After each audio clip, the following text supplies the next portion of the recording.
morning, Card Reading. It's RJ back with another video, so let's get to it. Today's random Mike Schmidt item of the day. A little backstory real quick. Recently I showed off, last week I showed off the 2003 Topps all-time fan favorites set. A collection of cards featuring Hall of Famers and legends of the past. And other interesting individuals related to baseball, not always players. I had the 2003 and 2004 set.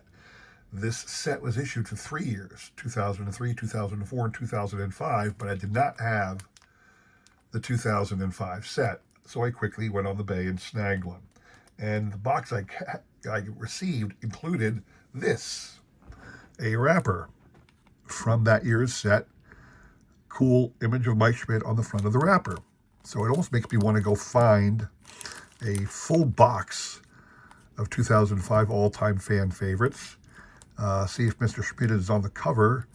And, well, you can imagine what I might do if I found that. Anyway, there are only 6 cards in a pack, but you could get autographed cards of your favorite players. So, my random Mike Schmidt item of the day.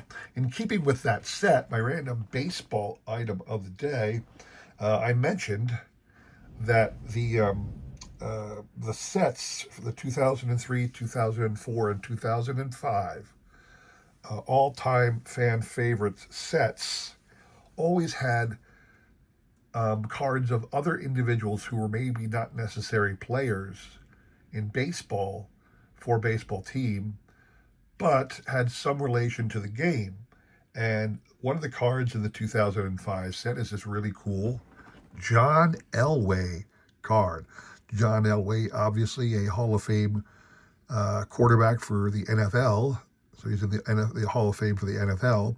But he was drafted by the Yankees, and there's a little bit of a story on the background. On the back of the card here, you can read this if you want to pause and read it. But this is one of the sets. I just thought was kind of cool as a random baseball item of the day. A John Elway baseball card.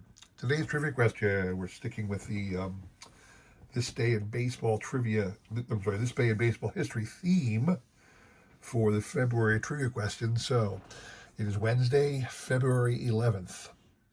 On this day in baseball history, February 11th, 1994, this legend of the Milwaukee Brewers announces his retirement. Name him. Pretty much an easy question, but that's the question. What you're playing for. Really cool card here. 1975 Topps card of Steve Garvey. Really nice piece. Not perfect, but it's free. So if you're interested in getting that question, all you need is shoot me an email with a guess to that question.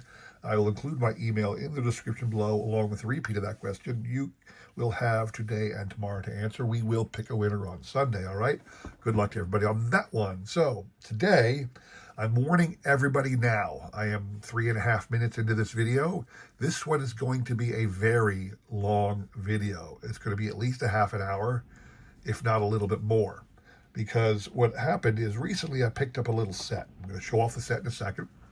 But then I'm going to very much expound on this set. So here's the set. Topps History of the Game.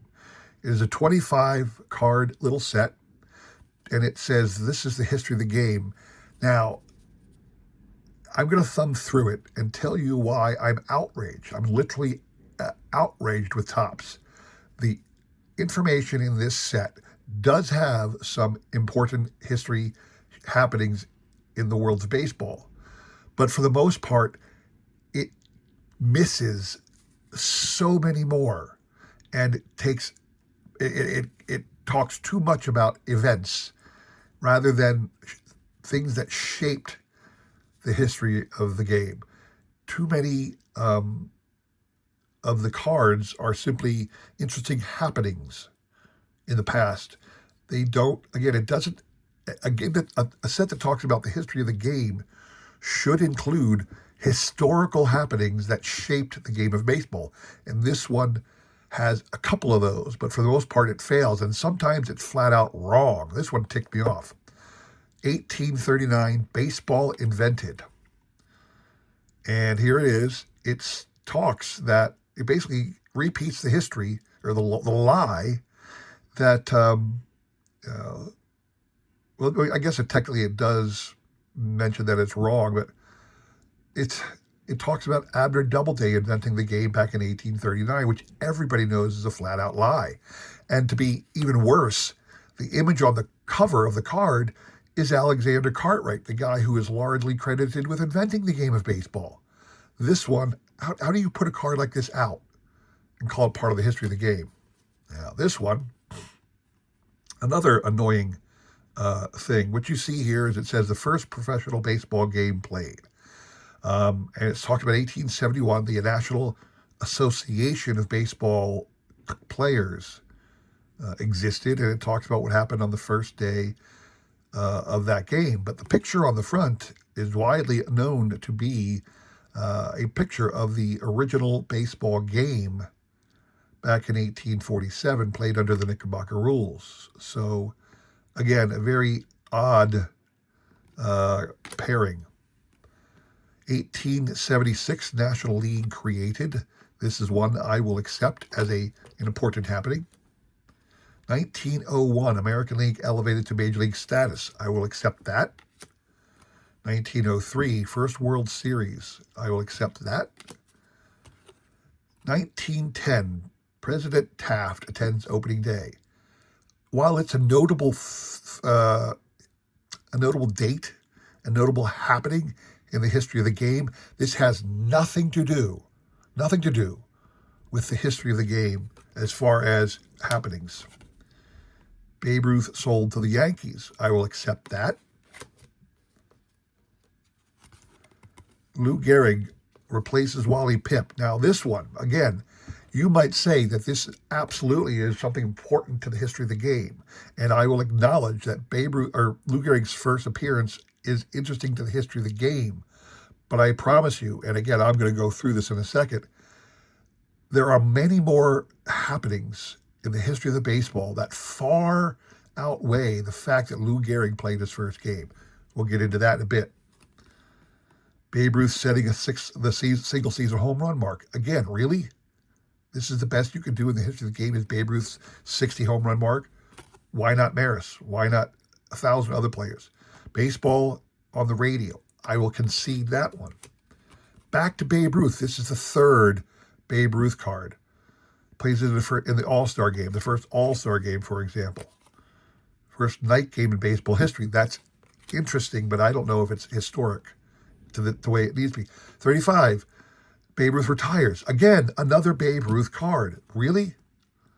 36, first Hall of Fame class is inducted. I chose that one. Jackie Robinson, I have that one in my list. First televised game, I do not have that one in my list. I'll explain that in a minute. Dodgers and Giants moved to California. I do have that one in my list. And here's Roger Maris. Again, do you need both Babe Ruth and Roger Maris setting the single-season home run record? As if that was so significant in the top 25 things of all time in baseball history? I don't believe that. Johnny Bench, 1965 first MLB draft. I will concede the first MLB draft as being important. Frank Robinson winning MVPs in both leagues. Seriously? That is a very important happening, so to speak, but the top 25 of all time in baseball history? I don't believe so. DH rule created. The DH rule? Really? Nolan Ryan throws a seventh no-hitter. Cal Ripken Jr. breaks Gehrig. These are great happenings, fantastic things for the history of the baseball, but they're not so important to the history of the game. So important that there aren't more that are worthy of mentioning that aren't in this set. 1997, interleague play reduced. Interesting. This one ticked me off to no end. In 2000, the first MLB game played in Japan. Seriously? God, this is annoying. This set ticked me off to no end. So much so that, give me a minute, I'm going to stop and come back because I'm going to pull out from this set the ones that I think deserve to be in there. And then I'm going to create my own top 25 list. And what I'm interesting from you is I want you guys to comment on my top 25 list. I want you to share your top 25 list. What were the most important happenings in the game of baseball that shaped the game of baseball? This list is just flat out pathetic. I think there were 5 out of the 25 that were worthy to be in this. Give me a second. I'm going to pause the video, come right back, and we're going to talk about what I believe are the top 25 happenings in the history of the game of baseball. All right? Hang on one second. Okay, so a couple house duty announcements to go through before we get into it now. So first of all, like I said, this is going to be a long video. I'm going to show 25 items that talk about the history of the game. These are the 25 happenings in the history of baseball that I believe did more than anything to shape the game we experience today. They are the most historic happenings in the history of Major League Baseball. I'm going to show them off, explain them, and explain why I think they make a difference. That is going to spin into me talking about why other things weren't included that are related to the things I included. Secondly, my list is going to tick off a whole lot of people because everybody out there watching me has something on their mind as I'm saying this where you're going to say, why the heck didn't he include this? That's great.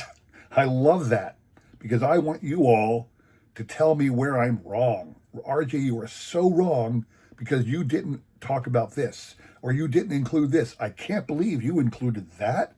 What were you thinking? This is one of the other reasons I'm doing this video because I want to spur a little bit of debate. But again, it's going to be very long because I'm going to go into in-depth explanation of each thing I show. And I'm hoping it'll generate a lot of debate. So here we go. The most important 25 happenings in the history of the baseball. You ready? First, the actual invention of baseball. So this is a card from the 1994 American Archives Origins of Baseball release. It shows a picture of the Knickerbockers. The Knickerbockers were a fraternal organization of firefighters in New York City at the time, back in the mid-1800s. In fact, the 1830s into the 1870s, I think the Knickerbockers existed as a social club. The Knickerbockers, you have to remember, baseball was, they say it was invented, but it evolved over a period of centuries, really. There were a number of bat and ball games played throughout North America, throughout Europe. In some instances, there were bat and ball games, and there were a number of games called baseball dating back to the 1700s in America. There were various rules, various regulations, various ways they played it, everything. Everything was different depending on the game you played. Around about the mid-1840s, the Knickerbockers popularized a game, or they began playing a game known as the New York game. And they, as a group, formed a set of rules for the game we play today. A lot of the basics were invented by them. The distance between bases was invented by them. The number of players on a field was invented by them. The concept of 9 innings they created. The concept that you could no longer throw a ball at a batter and hit them with the ball to produce an out was invented by them. So a lot of the basics that we know today were invented and codified by the Knickerbockers Baseball Club round about 1845. In 1847, they demonstrated the game with a game played at the Elysian Fields against, I guess they found a willing opponent, and they actually lost that game like 21-1 or something like that. But anyway, this is, again, this is a copy of that card. So that is the first important thing in the game of baseball. The current game was created and codified. Happening number 2. This is going to freak out some people. I don't care. I believe this to be a very, very, very important thing in the history of the game. between 1861 and 1865, the American Civil War. This is a picture of Abraham Lincoln visiting troops somewhere during the Civil War, from the same set. What is significant about the American Civil War? Those individuals from the North, specifically from the New York area, Massachusetts area, the Northeast, were playing baseball from the 1830s on. They were playing various forms of bat and ball games. By the time the Civil War broke out, the New York game had become the game.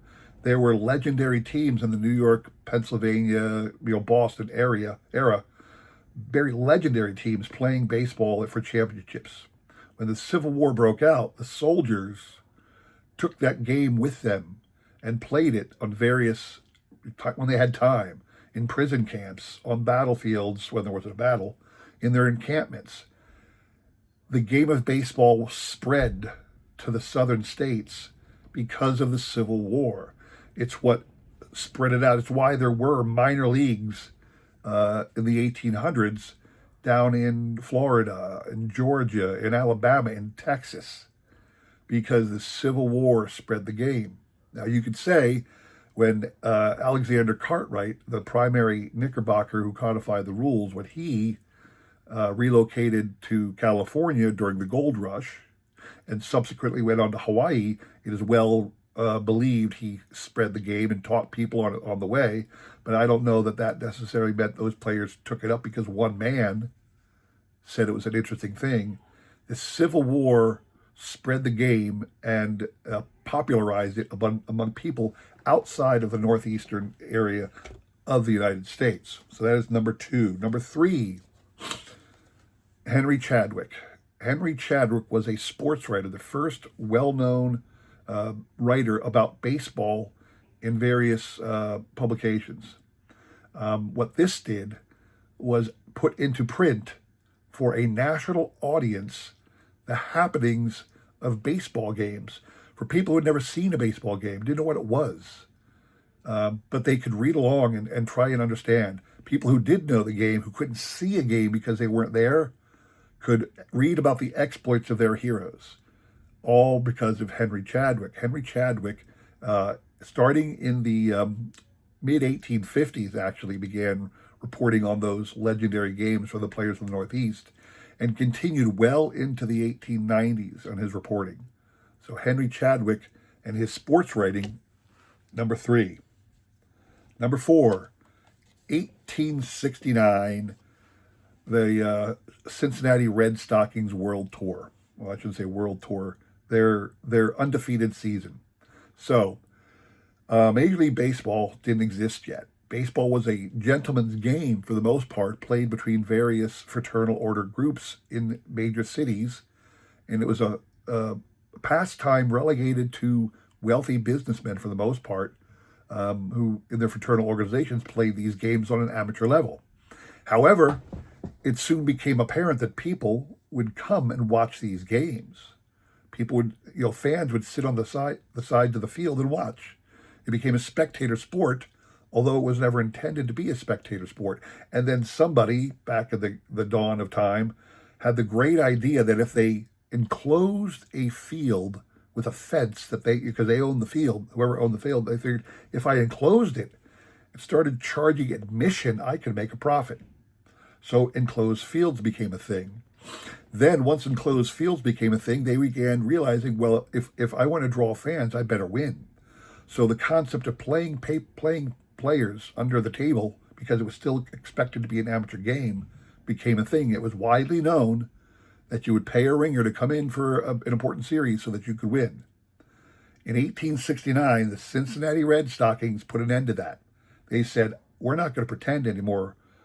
They formed what they believed to be the best team in the country by openly paying their players the best salaries, huge salaries for the day, and took on all comers, and they never lost. There is a concept that they tied one game, but for the most part, they won every game they played for the entire season of 1869. And in fact, they won a good portion of in 1870 before they finally lost. But this popularized more than anything, their feat popularized more than anything that baseball could be a business. The 1869 Red Stockings, I believe that's number 4. Number 5, I'm taking one of the history of the game cards here. So, number 5, the formation of the National Association. This is the first time you had an official league with an official schedule. Now, the problem with the National Association, it was the National Association of Professional Baseball Players. The players had a lot of pull. The owners could not stop their players from moving from club to club. The choice of cities was not well thought out. Franchises came and went very quickly. Players would leave teams all the time for a better opportunity. The association just wasn't well thought out and didn't last but 5 years before it was supplanted. But again, it showed that baseball could be a business, and the concept of a formal league with a formal schedule was adopted. Then there was 1876, the National Association, number 6. Again, this is one of the correct history cards. I think was a smart thing. 1876, the National League appeared. Now, the National League was structured very differently. All power of the players disappeared. All power was shifted to the club owners. Probably rightly so, because they were the ones who owned the field. They paid the players. They were responsible for paying the players. They had to draw people for tickets. They had to maintain things. All this stuff the owners had to do. So, quite frankly, and justly, the owners should have the power over the players. More to that, obviously, later in the presentation here today. But the formation of the National League really did set the standard for the league going forward, and it became known as the Major League. You have to remember, even though the National Association and the National League still appeared, there remained those fraternal organizations that were still very popular in their little areas. And many other leagues, after the association formed, many other leagues formed. They just weren't as highly regarded as the National Association or the National League. There was always other leagues. Anyway, but the National League is my next entry. I'm going to double check here. I think it's 6. That was 6. Number 7. This will be a controversial one. The appearance of Moses Fleetwood Walker during the 1884 season of the American Association. Now, it is well known that African American players played baseball as often as white players did. Once the game became popular, everybody played it. Kids played it. Women played it. I mean, if you look in the histories, everybody played baseball at one time or another in some format. And African Americans were not, the Negro Leagues did not form in 1920. Let's get this straight right away. African Americans had been playing baseball since the game started, okay? But Moses Fleetwood Walker appeared in 42 games with the association. No doubt he faced racism, but he was with Toledo and he was accepted as a full member of the team. His brother eventually joined him. What is also well known is that other blacks played in professional baseball at various times in the past, most often under pseudonyms, pretending not to be African American. But certainly there were Negro Leagues at all times in baseball. And I think it's important to note that Moses Fleetwood Walker was the first African American to actually play in the game, to acknowledge that baseball was being played by African Americans from the beginning of baseball. It didn't start in 1920. It was long before that. And that has to be mentioned and highlighted in any history of baseball. That was number 7. Number 8, Ban Johnson and the formation of the American League. So Ban Johnson was a baseball man, In the late 1880s, early 1890s, he became a part owner and a person invested in what was known as the Western League. But he always had eyes on creating a major league. Now, the National League in the 1890s was a 12-league circuit. They had 12 teams. When the American Association folded in 1890, the National League saw an opportunity to buy up certain cities and expand to 12 teams. They had always been 8. They had always been 8. So when they expanded to 12 teams during the 1890s, what happened was some of the teams were bad. Some of the teams were really bad. And in 1899, the National League decided to contract back to 8. That left 4 cities who had been major league cities dropping back to the minor leagues. Ban Johnson saw an opportunity. He decided to reshuffle the Western League to pick up some of those key cities and to declare his league, the American League, as a rival major league to the National League. Now, the National League had a number of attempts from other leagues to make major league status. The American Association, primarily among them, lasted like 14 years, maybe even longer. The Union Association came and went in 1884. The Players League came and went in 1890.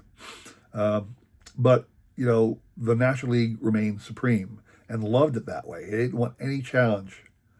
But Ban Johnson said, nope, I'm a major league. And in 1900, the American League formed. Now, they didn't claim major league status until the following year. In 1901, they said, here we are a major league. And a war broke out. What I mean by war, the American League raided National League rosters. National League rosters threatened all kinds of harm to those American League players. It lasted for a few years. And we'll get to that in a second. But Ban Johnson in the American League was a vital, very, very, very important happening in Major League Baseball. That was number 8. Number 9. In 1902, the rules were finally set in stone. Let me be specific. So this is just a picture of umpire Tommy Connolly. It's the only card I can think of to show for things like rules. So throughout the 1800s, a number of rules came and went in baseball. The distance to the pitching mound was originally 45 feet. Eventually, it became 60 feet 6 inches. The number of balls and strikes came and went. The manner in which the pitcher threw the ball was changed.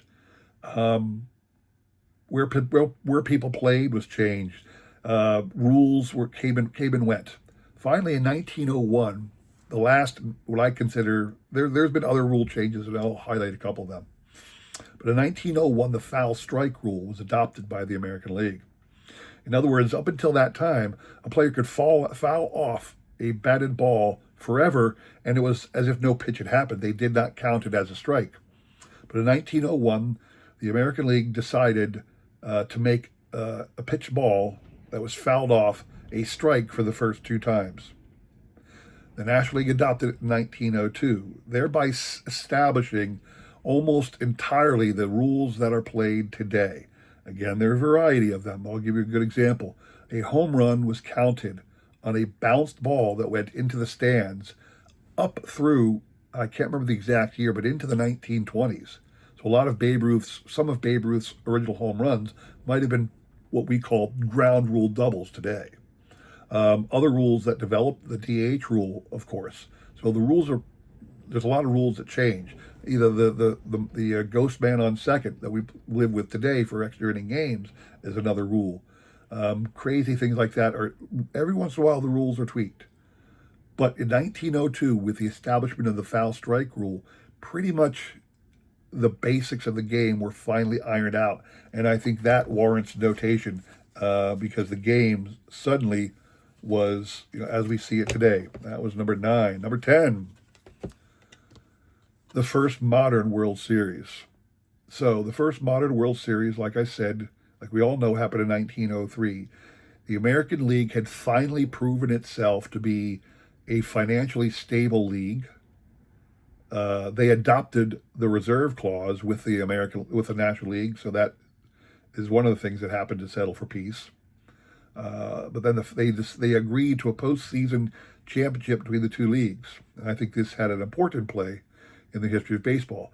The following year, 1904, John McGraw won in the National League, and the Red Sox repeated in the American League. But McGraw hated Ban Johnson, hated him, and refused to play the Red Sox. Now, this did not sit well with baseball fans. In fact, the Giants took it on the chin in the press for refusing, such that the next year, when it was John McGraw versus Connie Mack, he did hold Connie Mack's team in high esteem. So in 1905, he was willing to play the Athletics, and thereby, for the most part, we've had a World Series ever since, barring 1994, of course. So this was a series happening in baseball. I think that's number 10.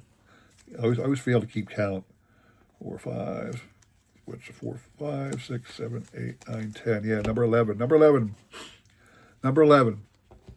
The Black Sox scandal. So now, the reason the Black Sox scandal is important is not just for, you could say, wait a second, this was a happening, one of the unique happenings, but no, the Black Sox scandal did a lot for the game of baseball. Let's talk about it. In the early days of baseball history, the 1800s all the way through 1920, gambling was prevalent. It was common when you went to a baseball game to see a spot over on the corner where the gamblers were gathering, and people would go over there and bet on the game. The gamblers were a part of the game. There were known cheaters in baseball. Hal Chase was a famous cheater many times. There was an incident with Joe Wood tells a story on The Glory of Their Times where he, Ty Cobb, and Tris Speaker were involved in a betting scandal that almost got them kicked out of baseball. So gambling was always a thing. That's why it was one of the things that happened with the Black Sox. But spinning out of the Black Sox, what you got was a commissioner. So the owners of baseball worried that the concept that the Baseball World Series could be thrown would hurt the business of baseball because fans wouldn't trust it. Why would you pay to go to a game that might be fixed? Why would you lend your support to a team that might be fixed? So they hired a commissioner. Now, the man they hired was Kennesaw Mountain Landis. Why is that notable? People forget that Kennesaw Mountain Landis was the man they chose because he was the judge who arbitered the legal challenges that stemmed from the Federal League in the 1913, 14, 15 seasons. The Federal League in 1914 and 15 called itself a major league and raided National League teams. There was a financial war, all kinds of crap happened. Now you had 3 major leagues vying for supremacy. It was adjudicated in the courts, and Kennesaw Mountain Landis was the judge who overheard that case. And it went on a couple of years, so that when he finally made his decision in favor of the owners of the American National League, what we call Major League Baseball, they remembered it. And it wasn't long after that the Black Sox scandal happened, and he was tapped by them as the next commissioner. So the Black Sox scandal, and he made that famous ruling where even if you could get kicked out of baseball for gambling on baseball, that, to a large degree got rid of the public gambling. There's always going to be gambling on baseball, on anything. You're never going to get rid of it. So, but he got rid of the obvious gambling in baseball, and he established the position of a commissioner. So I think that was a very important thing. 1920, Babe Ruth got sold to the Yankees. I think that is a very important thing. Why? You notice I didn't include the birth of Babe Ruth. I didn't include his first entrance into the game. I included his sale to the Yankees because he was a very famous player, but putting Babe Ruth in New York made the game of baseball epic. It just elevated it and Babe Ruth to the stratosphere. Babe Ruth is, perhaps along with maybe Michael Jordan and Muhammad Ali, the most recognizable worldwide sports entity ever. And putting him in New York City, just wow, the game of baseball took off. So Babe Ruth going to the Yankees cannot be. Oop, I just lost everything. Give me a second. I got to pause because I just lost all my cards. Okay, sorry about that. I knocked over my stack of cards that I had organized to talk about this whole thing. So let's get back to it. Still in 1920, the next occurrence that changed the history of the game, the lively baseball. So up until 1920, a couple things. One is the balls were retrieved from the spectators when they were hit foul. They would use, for the most part, they would try to use the same ball for the entire game. It was not tightly wound. After a lengthy game of play, now games were shorter in those days. You'd have a 2-hour game was a long game back in the day, but because they could only play during the daytime, they couldn't play at night. They would start in the afternoon so that business people could come see the game. But the ball eventually would get dented and squished and warped with the continuous batting, and it was really, really bad. It was hard to hit. You wouldn't get a lot of activity. Plus, in 1920, the spitball was allowed. The concept of rubbing up or scuffing a ball was disallowed, and umpires were required to throw in a new ball if the ball being used had any significant surface defect. So the lively ball also issued in the era of the home run. Now, you could point to places in the past prior to 1920 where certain individuals crushed a lot of home runs. Babe Ruth.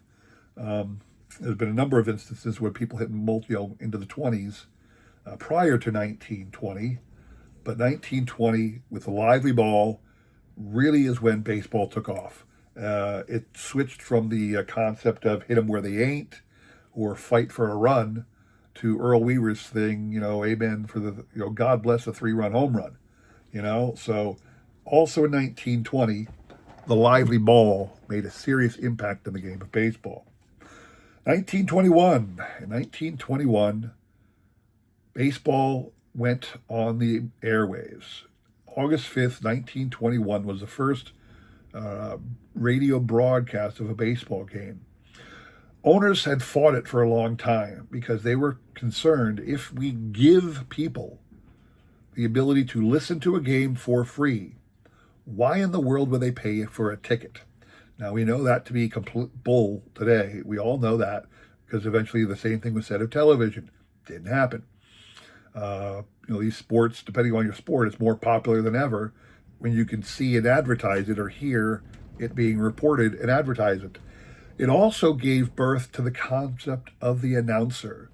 The announcers became part of your family. If you think back to when you're a childhood, every franchise out there in baseball has that broadcaster that is your broadcaster and is the best ever. In Philadelphia, we'll tell you, and we'll die telling you, Harry Kalas was the best radio or television announcer there ever was. Anybody who says differently, that's fighting words. Harry Kalas and Richie Ashburn were the best team of all time. Anybody who said anything else, that's fighting words. We'll see you we'll see you out the street, pal. So radio had a serious impact on the game.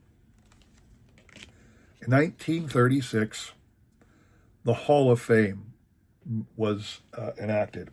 Now, you might ask yourself, why is that important that the Hall of Fame became a thing? Because it forced baseball to remember its past, to document the occurrences. Now, baseball is one of the unique sports of all the sports out there that kept meticulous records. For whatever reason, why they chose to do that, I'll never know. But the meticulous records that Henry Chadwick, I didn't mention this, but Henry Chadwick invented the box score as a simple way to document the occurrences of every baseball game.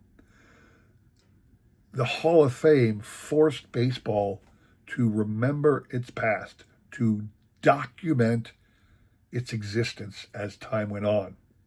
Obviously, it has a legendary first class. I'm not even going to bother mentioning them, but in 1936, the creation of the Hall of Fame was an incredibly significant thing in the history of the game. 1942, this one's going to bring some questions. The Roosevelt letter. So, as we all know, when the war broke out, there was a question as to whether or not baseball should continue. The Roosevelt letter gave permission for baseball to continue. You can see a copy of the letter. I'm not sure if it's the actual letter, but the letter is up in the. I'm sure the letter exists in the Hall of Fame archives, but you can see the letter out there in the. What am I trying to say? You can see it up in the Hall of Fame library or on the walls as a documentation to reread. Go ahead and play baseball. Americans need, during the wartime era, Americans needed a distraction, something to take their mind off of what was going on overseas, all the men dying. So it's an important thing in the annals of baseball history. Now, you could say, why? How did that affect the game of baseball? My question to you would be, how do you think baseball would be different if it was forced to stop for 4 years? Okay, how would it be different? How would this game be different if baseball did stop? That's what I would ask you. Think about that for a second. Next one, it's a range of years. Starting in 1947 through 1964, I personally define that as the glory years of baseball. Why? From 1947 through 1964, a New York team went to the World Series all but 2 of those years. That is when baseball came back from the war and again cemented itself as the sport of the nation. We had some of the most legendary players who ever existed in that era. I mean, clearly you can go back and there's legendary players from Ty Cobb's era, Babe Ruth's era. But baseball was baseball, we'll talk about that in a second. Baseball was integrated, soon after that year. In fact, I missed one. Let me go back. No, I'll keep going. I'll keep going on this one. I missed Jackie Robinson. Baseball was integrated, So, the New York, the world was fascinated by New York, and New Yorkers still have this opinion of themselves that everything important happens in New York. It's the center of the financial world. So many people live there, or work there. 8 million, 10 million people, who knows what it is now, in New York City. So, so many legendary players, writers, influencers come from New York. But from 1947 through 1964, a New York team was in the World Series all but 2 of those years. And it is, without a doubt, one of the greatest glory times of baseball there ever was. That is an important thing in the history of the baseball. This actually comes in before that because Jackie Robinson. Now, the concept of Jackie Robinson playing his first game is not what I consider the most significant fact of baseball history. It is him signing his contract with the Dodgers. When Jackie Robinson signed with the Dodgers in the fall of 1945, it let America know that, rightly or wrongly, we were done with this integration junk, And again, never forget that baseball had been played by blacks since baseball began. It did not start with the Negro Leagues in the 1920s. Do not ever say, well, the Negro League started in 1920. No. There were Negro League teams much earlier than that. There were Negro Leagues many times before that. Not just barnstorming teams, actual leagues. So never believe for an instant that Jackie Robinson was the first African American to play the game of baseball. Never believe for an instant, Satchel Paige was, the first of anything. The signing of Jackie Robinson, though, finally allowed what, blacks have been fighting for years, and it let America try to live up to its, creed. You know, we don't judge a man by the color of his skin, but by the content of his character and by his by his athletic ability when it comes to sports. So Jackie Robinson's signing in 1945 is one of the most historic happenings in all of baseball. Next, Western expansion. 1958, the Dodgers and the Giants moved west. Now, you'll notice I did not say anything about expansion. I did not say anything about teams shifting city to city. Those were interesting happenings. But once you moved all the way to the west, suddenly you're opening up this game of baseball to the nation. Now, people forget that the Pacific Coast League had been in existence since the early 1900s, and it was, by all accounts, a very close equal, if not on par, with the major leagues, because a lot of players who lived on the West Coast weren't about to leave their families and go out to the East Coast just to make a couple bucks when they were making if not equal to, or if not more, on the West Coast than they would have taken in the East Coast. So the Pacific Coast League has been around for years. But again, the major leagues are considered to be the top talent-wise, the highest caliber of play. And to finally have two teams on the West Coast, where now we have what do we got? 5 in California alone. You got Seattle and Arizona, if you want to count them as West League teams. So we got 7 out of the 30 teams, west of the Rockies. So, I mean, it's a pretty good nationwide sport nowadays. But the move west was a vital thing in the history of the game. The first draft, 100%, has to be in there, because up until this time, a player got to be on a team because a team found him. So some team was out there scouting. They had scouts around the nation looking for talent. And if you found a guy first, you got him. And if you're a player out there and you've piqued the interest of some team, aren't you more likely to say, well, let me talk to the Yankees first, because they get all the money. The draft made it a much more even playing field for teams to get talent and hold talent. And that happened in 1965. So that was a very important thing. 1966, Marvin Miller becomes head of the Players Association. This historical fact in baseball cannot be overstated. Marvin Miller will go on to become the reason the reserve clause dies. Marvin Miller will give the players more power than they ever dreamed they had. It took a long time for them to trust him. It took a long time for them to buy into what he said. But when they did, he changed the game of baseball for the players more than any other thing in the past, future, ever. Marvin Miller's presence in the game and significance to the history of this game will never be understated. 1966. 1971. Satchel Paige gets elected to the Hall of Fame. Now, you might ask yourself, why would I list this as a significant event in the history of the baseball? Because baseball forever, understood that there was a class or a world of baseball players known as the Negro Leagues. There were some of the best players that ever existed. But Major League Baseball and baseball, for large part, baseball historians, even casual baseball fans, it wasn't in their head. It wasn't in between your ears that you thought about these individuals. A handful of people might have known who Satchel Paige was or Josh Gibson was until he got elected to the Hall of Fame, until Josh Gibson got elected to the Hall of Fame the next year. These individuals were not well known. The Negro Leagues today are, without a doubt, an integral part of the history of baseball.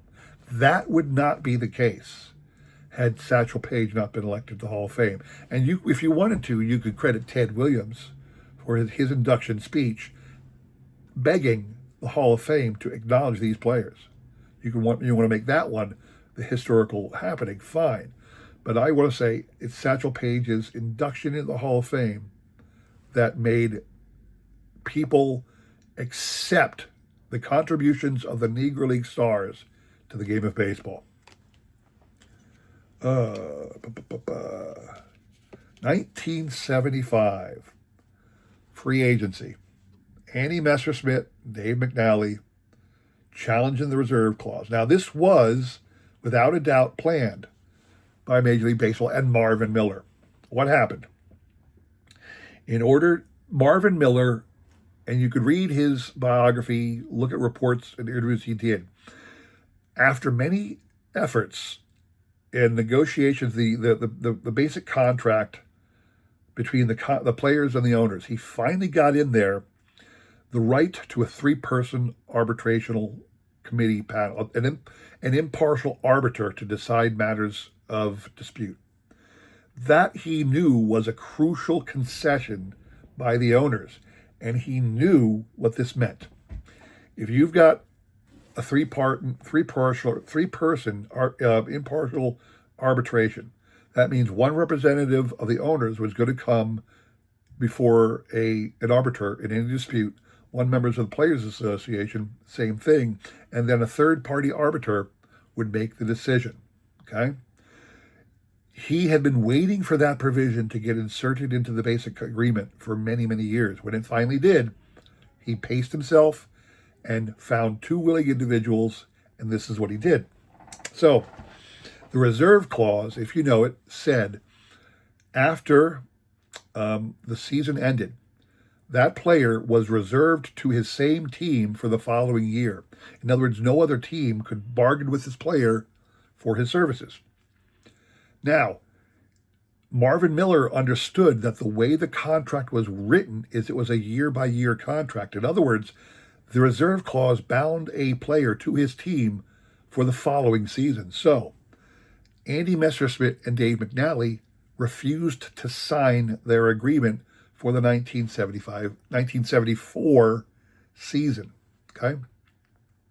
In 1974, they played the entire year without a contract. They didn't sign.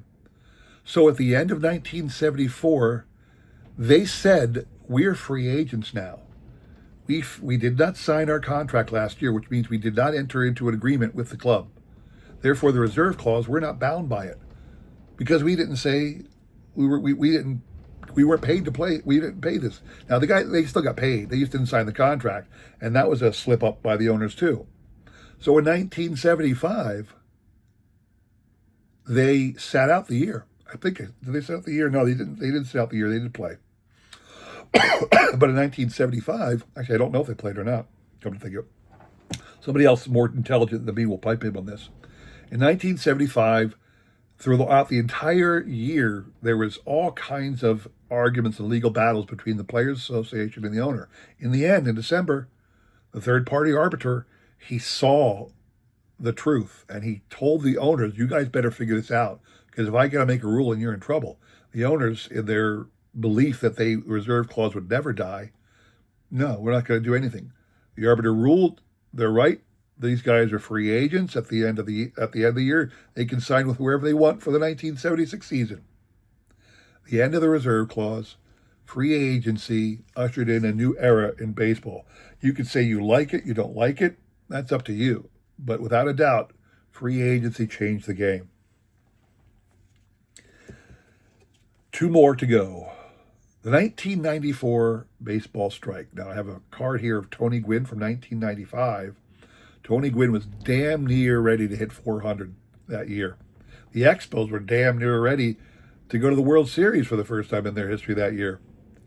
It would have been the first year of the wild card, but the wild card got pushed back a year. It was an amazing time, and the strike happened. And when the strike happened, the World Series was canceled. The ire and anger of the fans was palpable. If you were around and you remember that time, the anger, the I don't give a damn anymore attitude was so immensely, it was huge. The players, when they came back, the fans hated them. So many people swore off baseball forever. The players were just getting annihilated in the press. The people turned against him. It was ugly for the first few years. Two things changed that. One was Cal Ripken breaking the streak, and the second was the Sosa-McGuire home run chase in 1998. But 1994, I think, put a little fear in God into the players and to the owners about the financial aspect of baseball and how the people really do matter. And you dang well better figure these disputes out and never have one again. And for the longest time, it's been 30 years since you had a significant work stoppage. You had to lock out a couple of years ago. But it's interesting I say that because everybody, if you're a baseball fan right now, you understand that this year, 2026, at the end of the season, the basic agreement is up, and one of the big things the owners are demanding is a salary cap, and one of the big things the players will die on is no salary cap. So who knows what will happen this year? We might find ourselves with another similar 1994 thing, but that season, I think, again, it ushered in a good era of peace for baseball, and baseball had some really fantastic years. Lastly, number 25, Ichiro. What do I mean by that? Why do I highlight Ichiro? And again, I've made a point in this discussion to not highlight any one player. Oh, Ty Cobb. Oh, Cy Young. Oh, Mickey Mantle. Oh, this person or that person. Only two did I really highlight as individual. Three. There were three players who were called out specifically for their contributions. Moses Fleetwood Walker, Babe Ruth, and Jackie Robinson. Everything else, for the most part, was a happening that might have evolved around a player, but the happening itself was more important. In this case, Ichiro, what Ichiro represents is something we haven't seen before, because there have been Japanese ball players for years. They were always pitchers. Almost always were they pitchers. Ichiro was the first significant and legendary Japanese position player. He was so damn good, he's in the Hall of Fame now. And it opened up the international market in a big way. Once again, people have been taking players from the Caribbean for years. But when Ichiro got on board, I think people understand more than ever that this can be a global game. There's that great movie several years ago, $1 Million Arm, highlighting the Pittsburgh Pirates' attempt to bring in pitchers from India. They've been, there's Korean and Japanese baseball leagues, that are as good as the majors, or try to be as good as the majors. There's baseball, the World Classic is going to happen again this year. They're really trying to get global with baseball. Ichiro was the first significant Japanese player taking the game out of the, let's say, the Western Hemisphere and making it a global game for everybody. So nowadays there's an annual, draft out of a major, people can sign. I don't know what the agreement is between the Nippon Baseball League and America, but there's, they got to play a certain number of years in Japan before the Americans can touch them, So I think the last significant event in baseball was Ichiro's signing and career and making this truly a global game. So, again, I told you this was going to be a long one. I'm sorry. I don't know how long it's been. I don't doubt it's like close to 45 minutes, if not longer. But I had to get on there. I was outraged about that little set and how pathetic it was. So I have done my part. I've put in front of you 25 historical facts and happenings in baseball that I believed shaped the game we have more than anything others. If you could find an instant that shaped baseball more than the one I've told you, I'd love to hear it. That's my challenge to you. Please give me your top 25. Don't even need to be top 25. If you just want to do top 10, fine. What are the top 25 historical facts or feats or historical happenings in baseball that have created or shaped the game we have today? That's my challenge to you. So I love to hear from you. I'll look forward to anybody's video in the near future. You don't have to, this isn't a VR or anything, so you don't have to let me know. But I'll keep an eye out there. If you send one, if you do one, at least send me an email. You know me, my email's in the description below, so at least send me an email.